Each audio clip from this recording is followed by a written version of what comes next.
What if your spouse is the one carrying the evil altar into the family? Do you stay with him? Do you submit to him?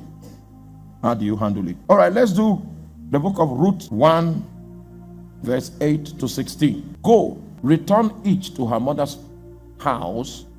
The Lord deal kindly with you as ye have dealt with the dead and with me. Verse 9. And the Lord grant you that you may find rest, each of you, in the house of her husband. Then he kissed them, and they lifted up their voice and wept. And they said unto her, surely we will return with thee unto thy people. And Naomi said, turn again, my daughters. Why will ye go with me?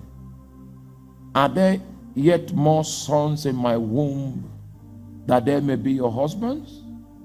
Turn again, my daughters, go your way, for I'm too old to have an husband.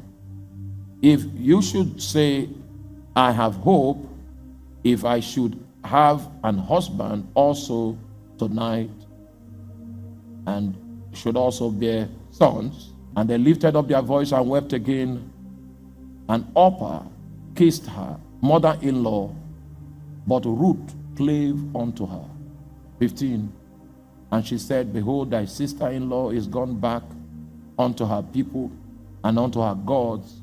Return thou after thy sister-in-law. Verse 16. And Ruth said, I entreat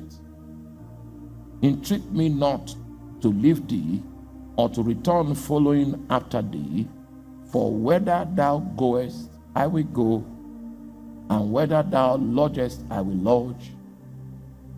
Thy people shall be my people, and thy God shall be my God. Marriage is not a contract. Marriage is a covenant. It's a covenant that joins you with a people. It's a covenant that joins you with the spiritual atmosphere of the people, not just the people themselves alone, but the spiritual atmosphere that they carry. So if you marry into a place and you run a priesthood of righteousness and a priesthood of light, know before you even get married that you are entering into contention. The journey and the story of your marriage will be altar versus altar. The moment you become joined with your husband, the battle starts. And if you know the Lord much more than your husband does, most of the responsibility of determining how the battle goes will depend upon you. But one thing is sure, and that which is sure is in the book of 1 Samuel chapter 5 verse 1 to 5. 1 Samuel chapter 5 verse 1 to 5, you are going to find an assurance in the scriptures. Yes, they serve idols, they are occultic people. You did not know as a woman, then you now married your husband.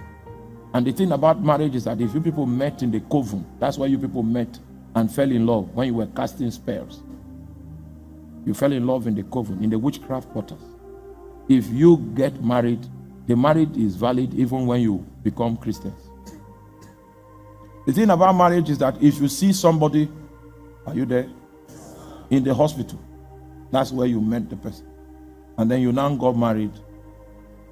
That marriage is valid whether you were married in darkness, or married in light, or married in darkness and moved into light, or married in darkness and one crossed over to light. The marriage is still. But that's the thing about marriage, and we need to understand that marriage is a big matter. May the Lord give you understanding.